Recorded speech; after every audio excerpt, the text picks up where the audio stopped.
আখি, ব্যাগ গোছো। বাপের বাড়ি পাঠাই দিবা নাকি? না, অফিস থেকে 2 দিনের ছুটি নিয়েছে। আমরা হানিমুনে যাচ্ছি কক্সবাজার। দেখো কতগুলো গোলাপ পড়েছিল ওখানে, কি জানি কত শখ করে এনেছিল। কেউ তো সেই ফুলগুলো পাওয়ার যোগ্যতা রাখেনি। হ্যালো, তোমার টিকিট। শুধু আমার টিকিট? তোমারটা কই? তুমি যাবা না? What is this? কি মাথা ঠিক আছে? তুমি আমাকে ডিভোর্স কেন দিতে চাচ্ছ? এরকম 50 লাখ আছে। আমাদের দিনমোড় ছিল 25 লাখ, আর এই সেকেন্ড হানিমুনের জন্য আর 25 লাখ। দুনিয়ার কোনো আইনে তুমি দোকান মূল্যের চেয়ে বেশি পাবা না। কি হচ্ছে এগুলো? গোলাপ ফুল খুব পছন্দ না? রাস্তায় ফুল পড়ে থাকে, মায়া লাগে। এভাবে লুকিয়ে লুকিয়ে আর কতদিন প্রেম করবো বলো?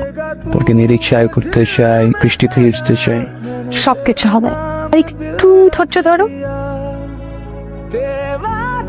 তুমি আমাকে ভুল বুঝতেছো। Please don't do this with me. তোমাকে অনেক ভালোবাসি। প্লিজ তুমি এমন করো না।